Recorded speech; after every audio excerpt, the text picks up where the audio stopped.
Assalamualaikum warahmatullahi wabarakatuh. Selamat berjumpa kembali. Hari ini tanggal 23 November 2024 jam 7.40 malam ya. Mudah-mudahan kita semua selalu dalam keadaan sehat walafiat. Hari ini malam Minggu ya. Kita akan kembali bersama-sama membuat semua fundamental saham dari laporan keuangan triwulan 3 2024. Kali ini kita akan membahas dari sudut pandang value, dividen, free cash flow, ketahanan dan kepengendaliannya. Tiga saham yang kita bahas kali ini adalah DSNG, Film dan GGRM.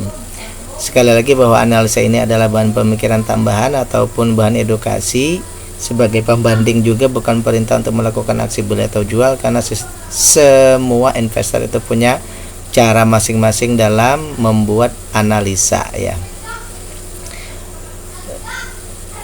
Analisa kita ini kita dasarkan untuk mencari saham yang dalam kondisi ada diskonnya, kemudian ada proyeksi untuk bagger, dan selama masa tunggu itu tentu saja untuk baggernya itu perlu ada momentum. Nah, selama menunggu itu kita mendasarkan kepada dividen. Jadi tetap ada sesuatu yang kita hasilkan selama menunggu ya.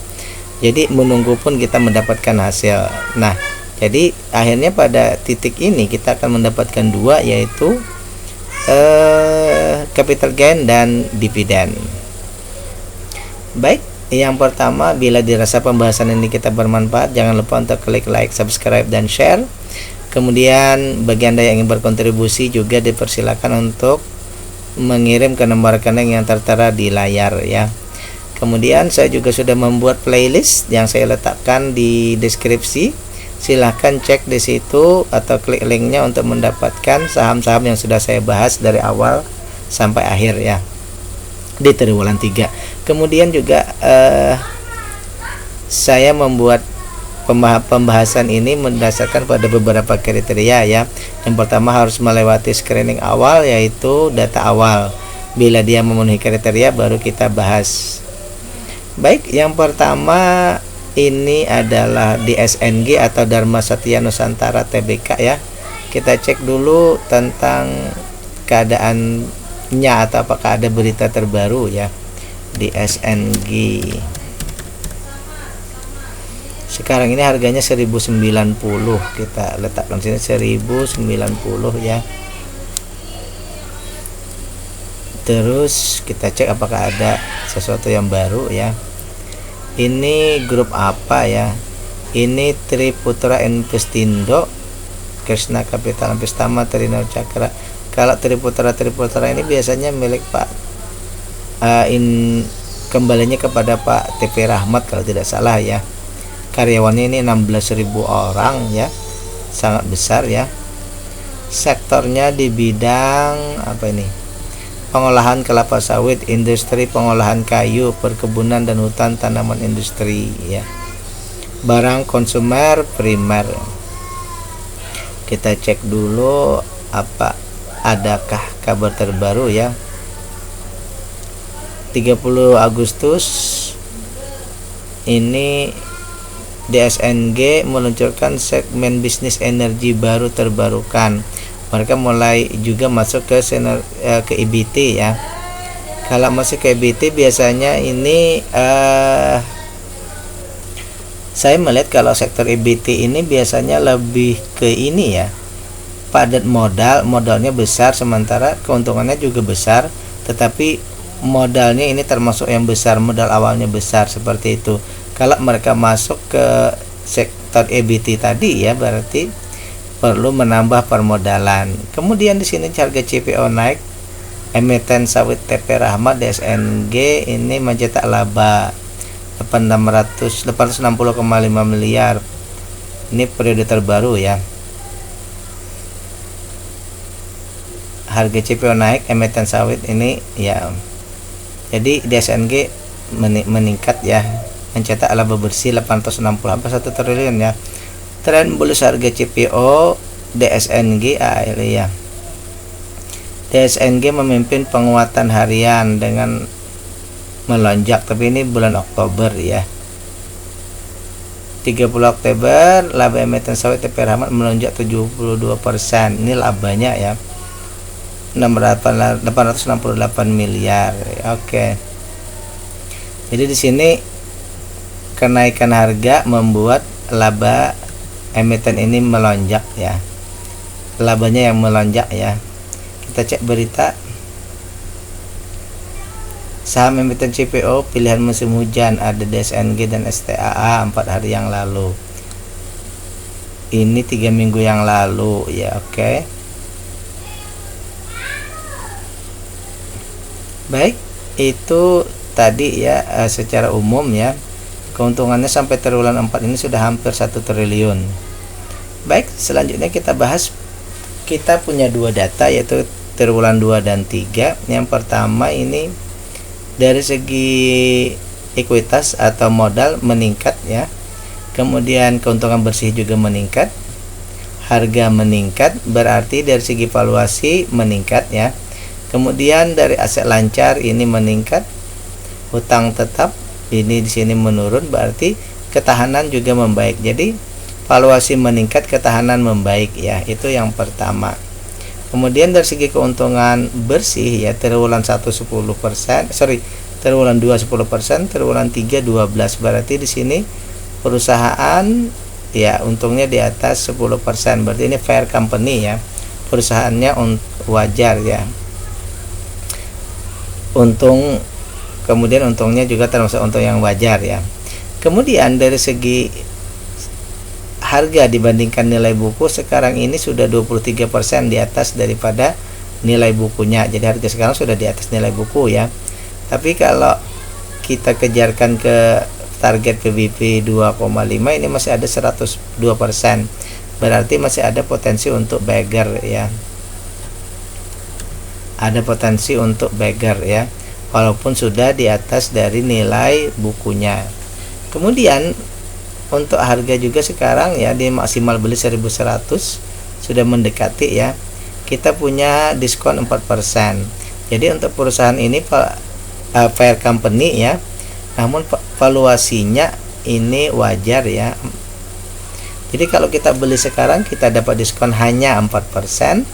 Kemudian ada potensi untuk beggar. Dari dividen yang dari konfirmatornya dividen ini 27,76, ini berarti masih sudah hampir memenuhi kriteria kita ya.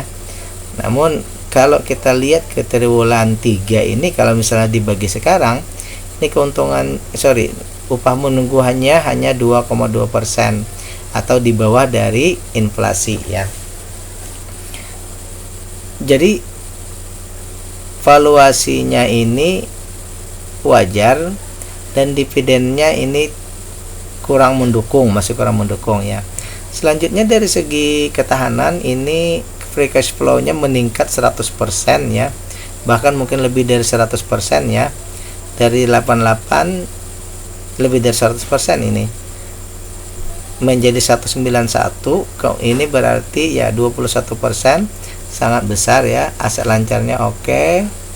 Sudah meningkat. Hutangnya ini semakin menurun ya, mudah-mudahan semakin menurun lagi di triwulan berikutnya. Jadi untuk pengendalian juga tidak ada masalah, walaupun ya hampir 70% ada di bursa.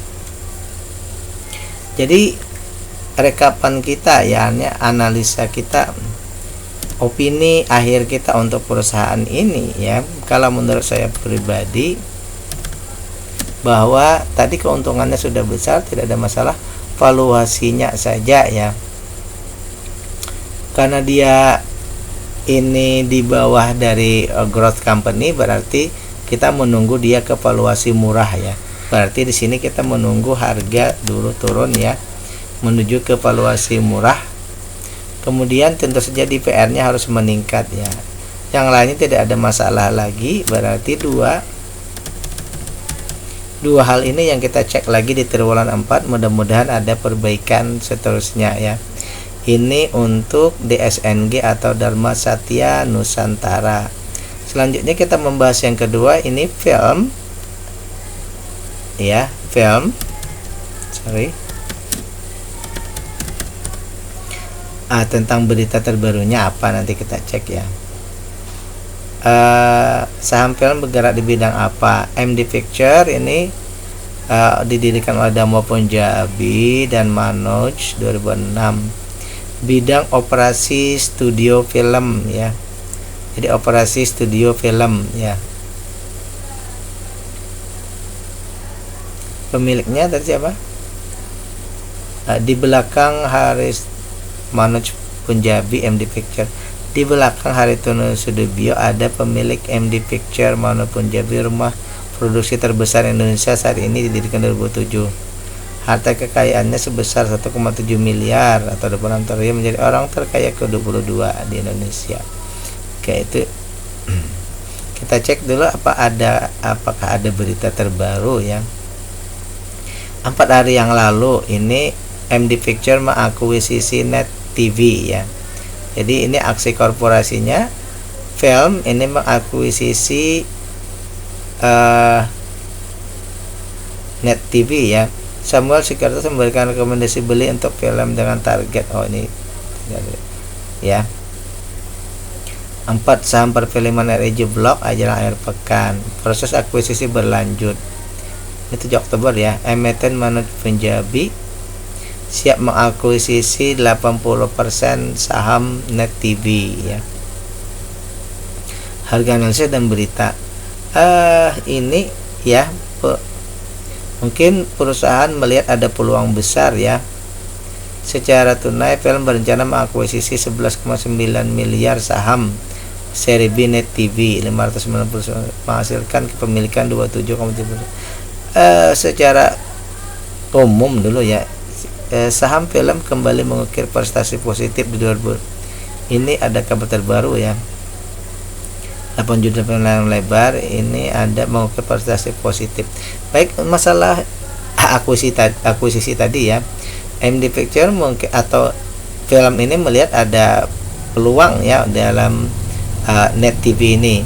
Namun dari segi Net TV-nya sendiri ya, sewaktu ada di bursa itu mengalami terus kerugian terus menerus ya. Tapi mungkin perusahaan ini melihat ada peluang ya. Mungkin nanti mereka masuk sebagai manajemen misalnya, lalu memperbaikinya ya. Jadi mungkin di sini secara jangka panjang ya, mungkin ini ada mungkin ini ada peluang ya, istilahnya seperti itu. Kalau perusahaan itu berani mengakuisisi berarti ada yang dilihat ya. Jadi seperti itu untuk Net TV-nya dan juga untuk film. Pilih yang mana? Kalau dari segi data yang kita dapatkan ini tentu saja kita lebih, kalau untuk Net TV-nya berarti kalau masuk berarti perusahaan sedang ada permasalahan, ada merugi terus ya. Berarti mungkin kalau misalnya mau melihat ini mungkin lebih ke filmnya ya, ke MD Entertainment-nya itu sendiri. Itu menurut saya ya. Yang pertama itu untuk dari segi berita ya. Coba kita cek lagi, mungkin ada berita yang lainnya. Pakai ini berita, mungkin ini beritanya ya. MD Entertainment akuisisi Net TV, simak rekomendasi saham. Coba kita cek dulu ya. Prospek emiten sektor media diproyeksi masih menantang hingga akhir tahun. MD Entertainment menilai atraktif. Fadlan Bani menyampaikan emiten media yang diulas sama sekali membukukan agregat pertumbuhan yang mengecewakan ya. Secara kuartalan terus ini melandainya tingkat pertumbuhan ini diatribusikan oleh pendapatan free to air PT MNCN. Di sisi profit kita cek ke bawah lagi ya, ini belum ini ya.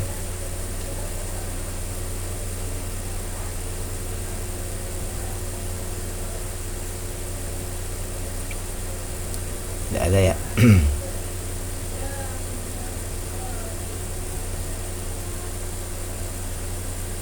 Seperti diketahui, akuisisi film terhadap Net TV menjadi babak baru industri FTA di Indonesia.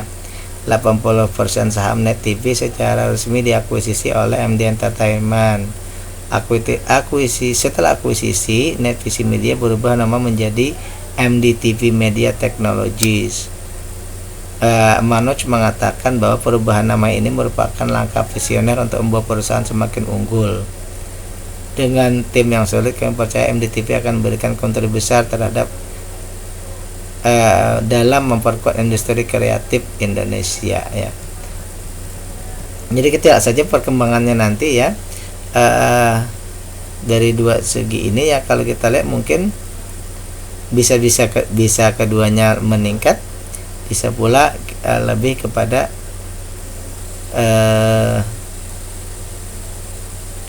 MDTV-nya.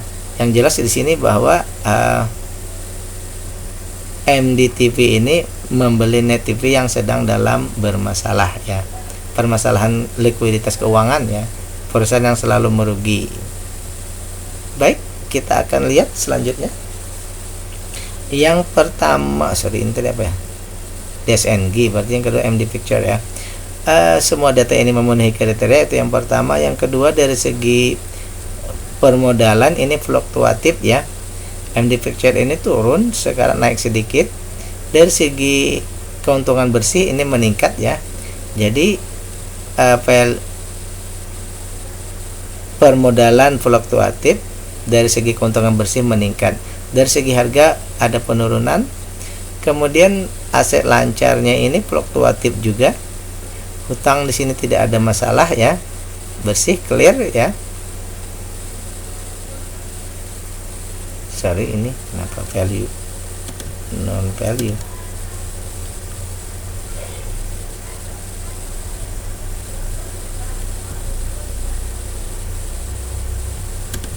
Kita cek dulu, ya, sama dengan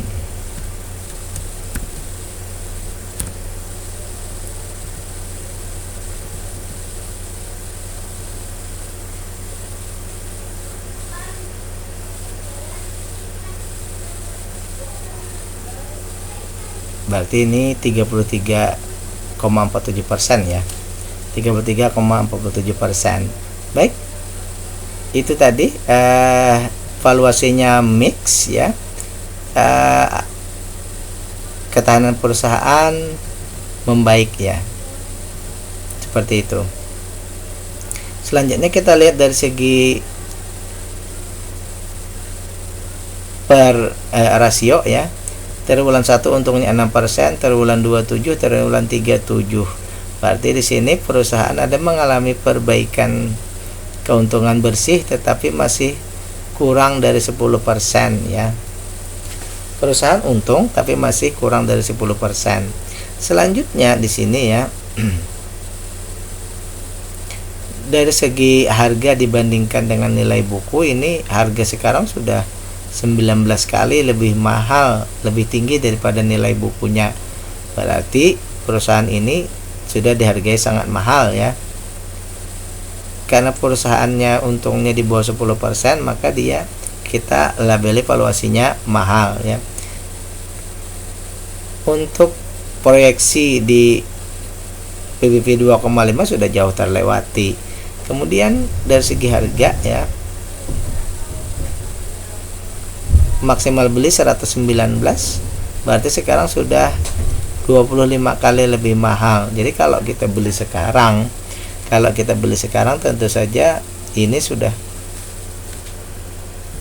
kalau kita beli sekarang berarti kita harus menambah modal kita 25 kali lebih besar dari seharusnya, ya. 25 kali lebih banyak. Dan proyeksi untuk multi bagger pun ini tidak tercapai, ya. Yang berikutnya kita melihat bahwa tetapi perusahaan ini membagikan dividen di tahun yang lalu ini besar sekali, ya.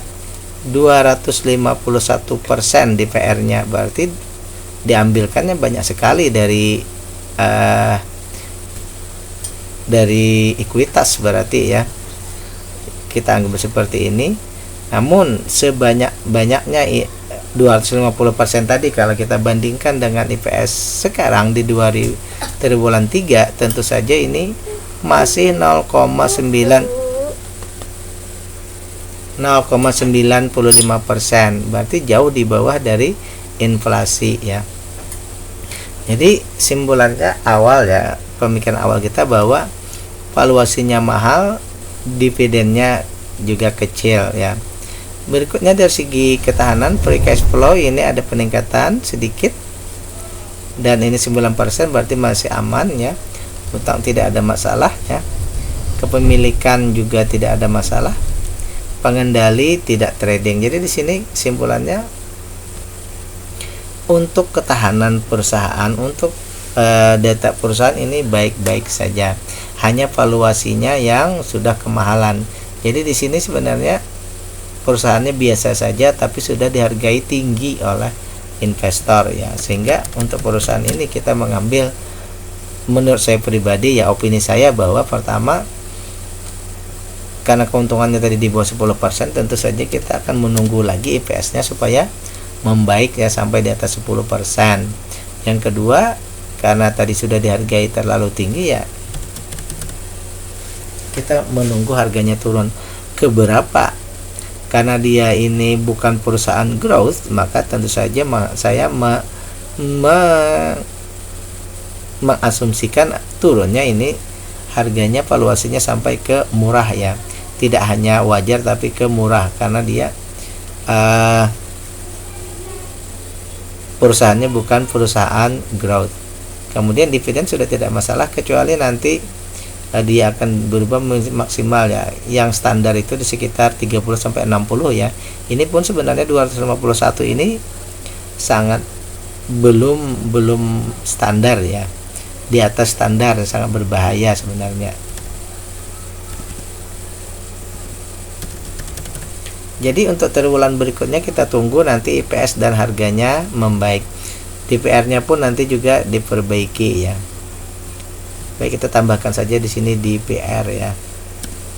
Dividend payout ratio-nya bukan di 100%, tapi nanti di bawah itu ya. Itu bahkan 200%. Terakhir kita akan membahas yang ketiga, yaitu GGRM, Gudang Garam Tbk. Kita lihat dulu apakah berita terbarunya ya. Adakah aksi korporasi terbaru ya.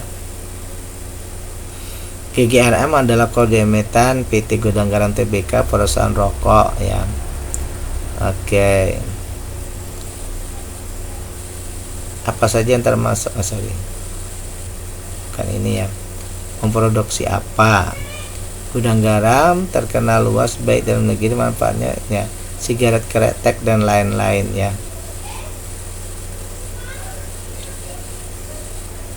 Siapa owner Gudang Garam? Surya Wonowijoyo ya.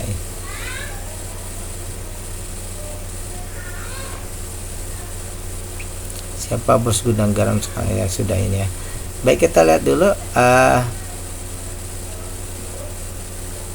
di bulan Agustus ini saham Gudang Garam udah longsor 23%. Target harga saham Gudang Garam 3 hari yang lalu ya. Jelang pengumuman resmi tarif cukai, menarik untuk kembali melihat target harga GGRM HMSP ya. Target harga GGRM ini dari bisnis.com. 30 Oktober laba Gudang Garam anjlok 77%. Kita cek ya. Jadi triwulan 3 ini dia anjlok 77% dari laba di tahun sebelumnya ya, kuartal 3 tahun sebelumnya ya, anjlok 77%. Kinerja keuangan kurang menggembirakan dari segi laba maupun pendapatan. Jadi pendapatan dan labanya menurun ya. Laporan keuangan di keterbukaan informasi hari ini ya, tanggal 30 bulan 10.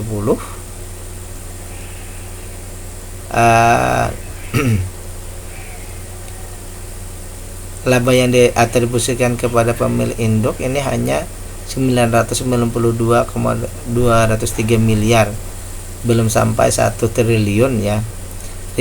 Realisasinya anjlok 77%. laba per sahamnya ini sampai ini adalah turun sebelumnya dari 2317. Oke. Ini yang pertama ya. Ini kabar gelap aja ya. Terus ini 30 Oktober ya. Jor-joran bangun bandara 15 triliun. Nah, di sini gudang garam ini juga melakukan diversifikasi tapi di luar bidangnya ya. Ini di luar bidang mereka. Mereka ini melakukan diversifikasi tapi di luar bidangnya, yaitu jor-joran bangun bandara 15 triliun, laba gudang garam jeblok 70,73%. Mereka berinvestasi membangun bandara Doho hingga 15 triliun, mencatatkan kinerja bersih yang jeblok serta pendapatan yang menyusut. Berdasarkan laporan keuangan, GGRM meraup pendapatan 73 triliun, turun 9,6% untuk year on year. Pendapatan paling banyak dari pasar lokal sebesar 72 triliun. Berarti pendapatannya sangat besar ya. Tetapi tadi karena ada diversifikasi usaha tadi ya, biaya pokok dan seterusnya ya. Oke, sampai di situ dulu pembahasannya. Ini mereka berfokus pada tadi membangun bandara. Kalau tidak salah nanti bandara ini juga nanti kerjasama untuk menjadi salah satu bandara untuk berangkat haji juga ya. Berarti di sini haji dan umrah berarti ada ke depan, ada juga istilahnya potensi ke depannya. Mereka kalau tidak salah juga ada membangun tol juga ya. Jadi di sini istilahnya saat ini gudang garam masih dalam usaha untuk membuat ya istilahnya investasi baru ya, supaya tidak hanya tergantung kepada bidang utama mereka yaitu rokok yang saat ini masih tergerus karena cukai yang besar ya. Target saham, harga saham ini biar aja gitu ya. Saham gudang garam terjun, investor cemas, laba dan lain-lainnya ya. GGRM harum terlempar, formasi teranyar indeks. Cukai rokok 2025 batal naik, emiten rokok GGRM HSM terbang hingga 14%. Kita lihat saja nanti ya. Cuma satu hal yang mungkin kita perhatikan lebih jauh bahwa ada diversifikasinya ini yang di luar, tapi mudah-mudahan saja mereka memang sudah menguasai bidang itu ya. Mereka yang pindah ke GGRM ini pindah ke investasi di bandara dan jalan tol tadi ya. Baik, sekarang kita lanjut pembahasan ke teknisnya. Secara umum bahwa semua data ini memenuhi kriteria ya. Selanjutnya dari segi keuntungan, dari segi modal ada sedikit peningkatan ya, hanya sekitar 24 rupiah ya. Namun dari segi keuntungan ini turun drastis ya, ini mungkin dari 1.500 ke 900 ini sekitar 30% ya. Nilai bukunya naik sedikit tapi keuntungan bersihnya turun drastis, seperti pembahasan tadi ya yang di buku, di berita tadi ya. Harganya ini juga coba kita cek tadi berapa ya harganya. Tidak kelihatan ya. Atau mungkin kita cek di sini harganya berapa. 13.025 rupiah ya. Oke. 13.025 rupiah. 13.025 rupiah. Oke. Sekarang kita cek dari segi keuntungan dulu ya. Yang pertama triwulan 2 ini hanya 4%, triwulan 3 3% keuntungan bersihnya. Jadi perusahaan ini mendapatkan untung tapi di bawah dari 10%. Ini berarti perusahaannya ya tadi kita hitung dalam, anggap saja fair company saja, bukan growth ya. Bahkan dia berada di titik-titik awas ya, hampir menuju ke tidak ada untung atau bahkan mungkin rugi ya. Yang pertama, yang kedua di sini harga sekarang 13.000 ya harga, sementara nilai bukunya ini 32.000. Berarti harga sekarang ini ya menuju ke nilai bukunya saja masih ada 59%. Berarti ya harga sekarang ini investor itu menghargainya masih di bawah ya, masih sangat di bawah. Oke, coba kita cek dulu ya.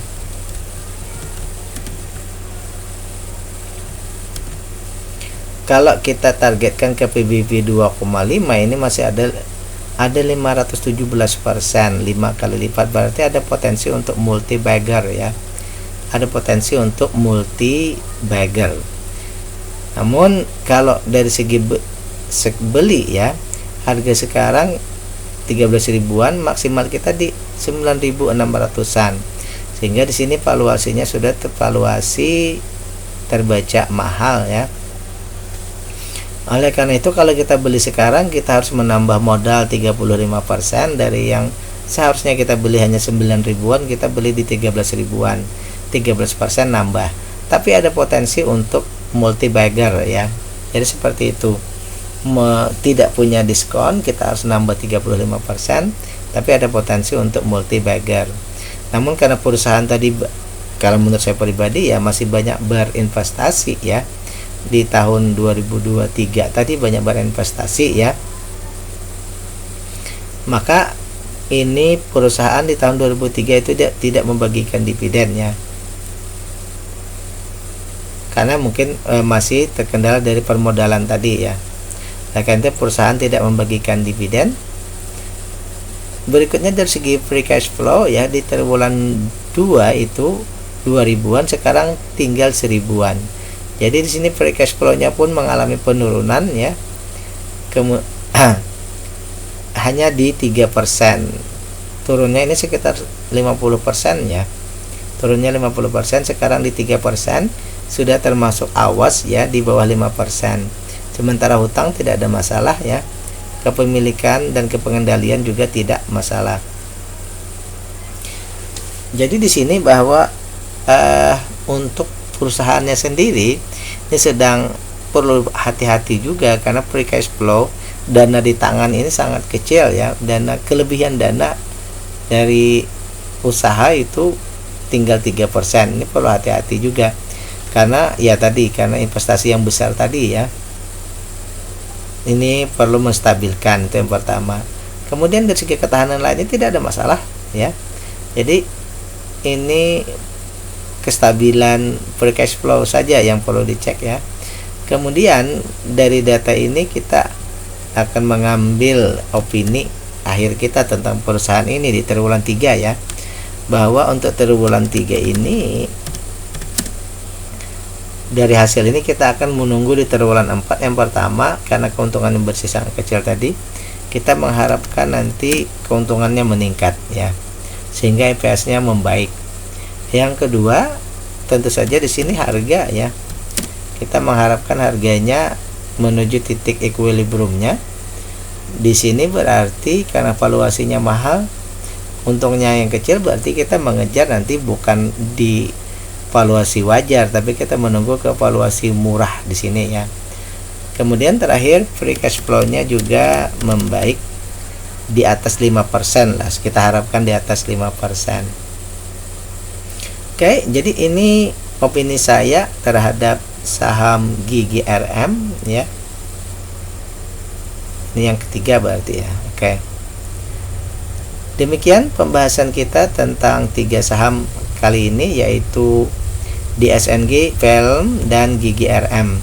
Sekali lagi, ini adalah bahan pertimbangan tambahan, bukan perintah untuk melakukan aksi beli atau jual, karena setiap investor itu punya pola pikir masing-masing. Ini hanyalah sebuah pertimbangan.